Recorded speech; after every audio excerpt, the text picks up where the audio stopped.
On this episode of Going for Pro, we're going to be rebuilding a 1.8 Mazda Miata engine. So stay tuned.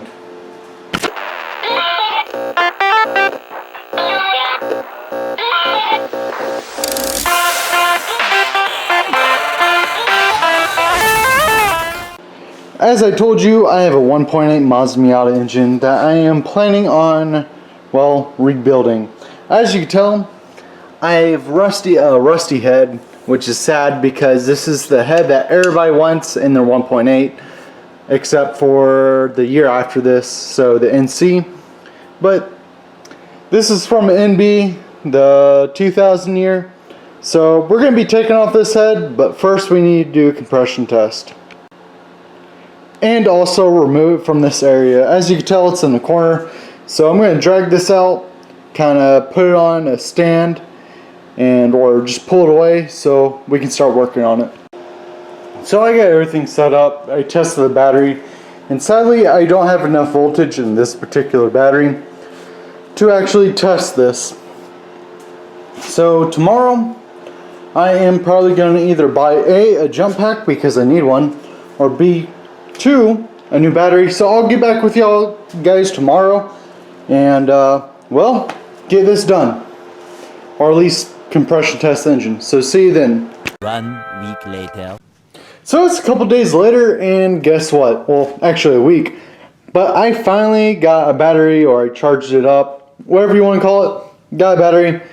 I took that out, tested it already, as in to see if that starter will crank over, and it will. So I'm going to bolt that back up and get everything prepped to see if this engine will have good compression. So let's get to it.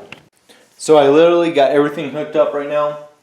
I'm just waiting for my jump pack that I have down here. I'll show you after the compression test. But you got everything hooked up, so let's try it.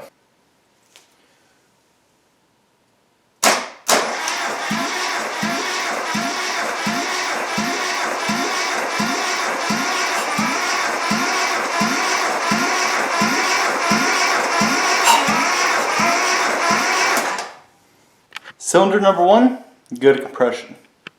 So some sad news, I'm not going to do all the compression tests all the way. I think some of the valves are just stuck open because, again, the top of the engine was left uncovered and out to elements. So what I'm going to end up doing is just tearing down the block, putting a new head on it, and hopefully it works. But let's get to, taking off the transmission and getting this ready to be put onto a car. And also, I don't think I had a good enough charge. I think I needed to have a little bit more of something to get it cranked over. So, but I think the valves aren't sitting properly because it's just one of them has. So when I did the first compression test on cylinder number 1, it came out 120, as you guys saw. Well, I did it again, and all of a sudden it had 90 compression. So there's that, and then it was cranking way too slow because I've compression tested other engines. It was cranking way too slow for it not to actually get good compression. And plus, I think I have other issues with this head. So gonna pray that, after all this, that the engine runs after we put it into the car. But let's get this engine on the engine stand and off the floor. So let's get to it.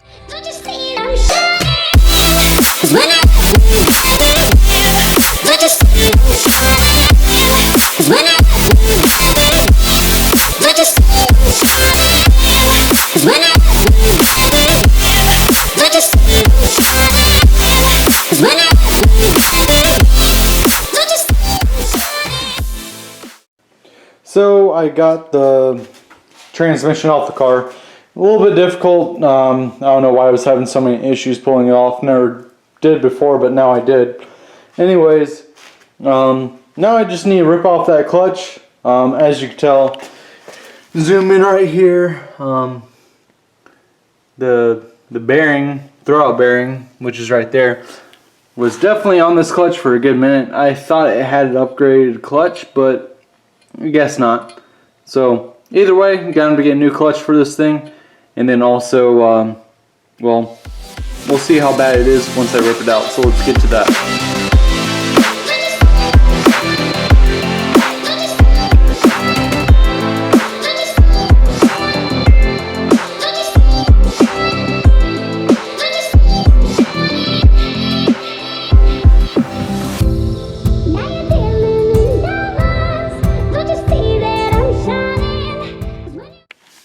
So I got the clutch off and I am looking at it, and it is worn out. It's almost at the end of its life, as you can tell.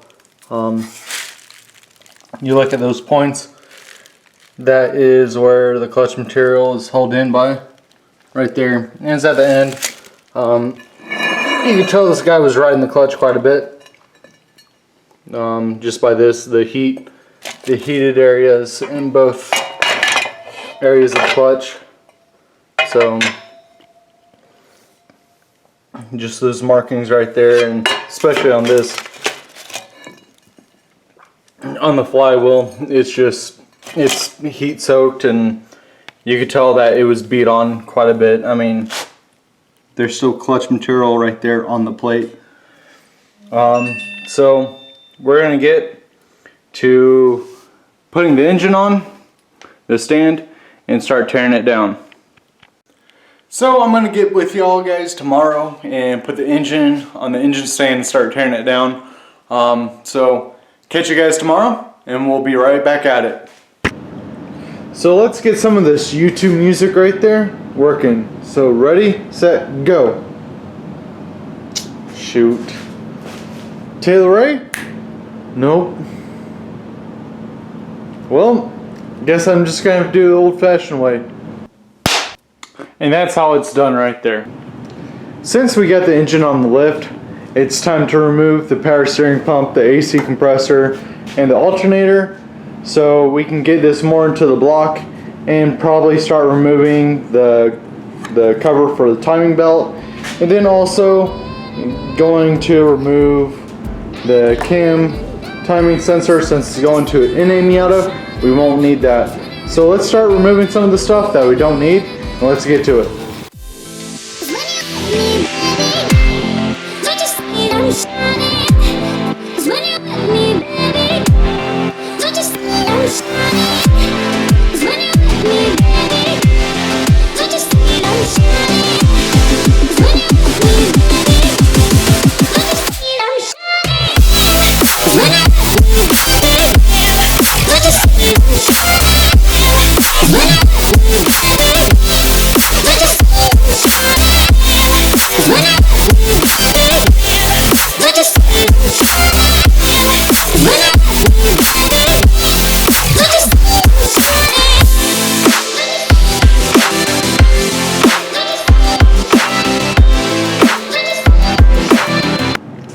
So now I got this block or engine down to its bare shell where I can remove it, because all you have to do to remove the head is take off all the little pieces, the alternator, power steering, AC, remove all the hoses, and then there's this bracket that supports the intake manifold right there that goes right there and mounts up right here.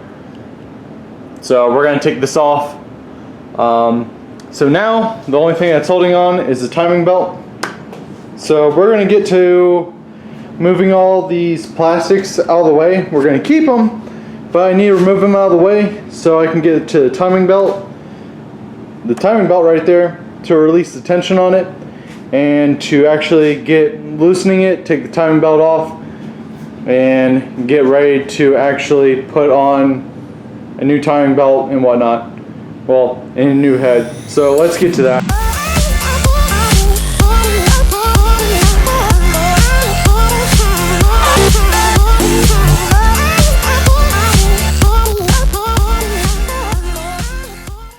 So I was having trouble removing that. I just grabbed my impacted it off, came out fine. So back to the time lapse. So as you can tell, I got all the front plastics and then the front crank pulley. I'm not going to remove that pin right there. This gear is still fine. The front main seal might be bad, but I'm not going to take my time to remove the pin and have the chance of that breaking or having issues.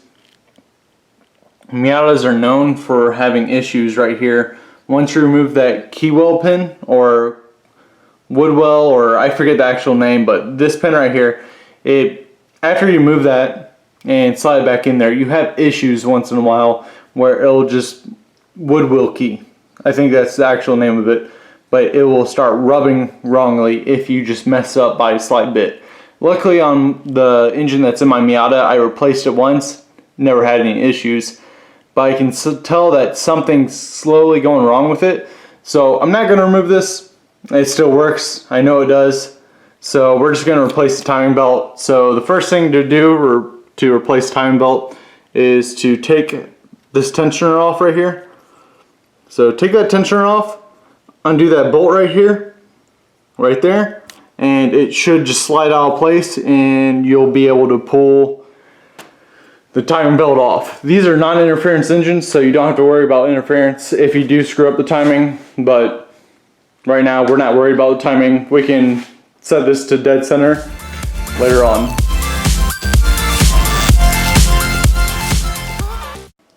As you can tell from that last clip, I removed the timing belt and I removed this tensioner right here, but I wanted to show you guys something before I remove this. So you see how this is just spinning freely, no issues.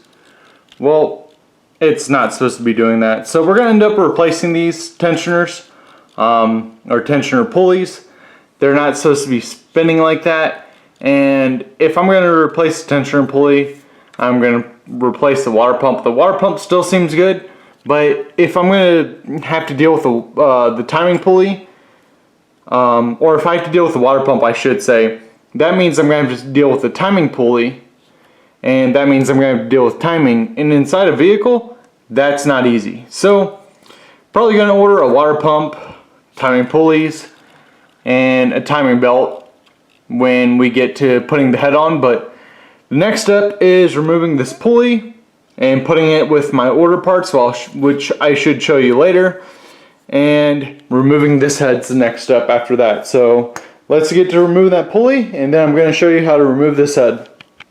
So while I put you guys on the charger, because my camera was about to die, I loosened up the head bolts. Literally, when you loosen up the head bolts, it's 1, 2, 3, 4, 5, 6, 7, 8, 9, 10, and you loosen them up so it doesn't warp the head, just in case I ever want to reuse this, which I might think about it because I will need to get new cams for it, but that's an if, because these are better cams on this engine because it is a 99, so it has high flow cams, or not high flow, but you can throw more power to it compared to the cams I have over there, which it is just a, I don't know, I think it's a 96 head, but again, 96 head we'll put on this. I literally just almost tripped over this right here, but anyways, so we're gonna get to removing this head, and hopefully it looks good once I pull it off, but you guys will see first.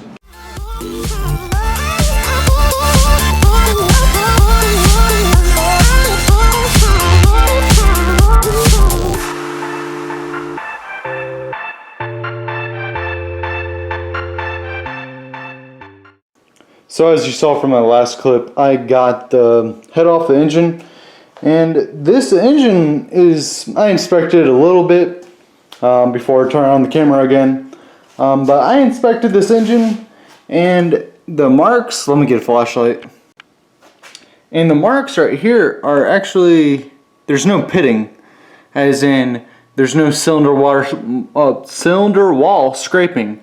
So it actually has the marks of where it was originally drilled out, or honed or machined.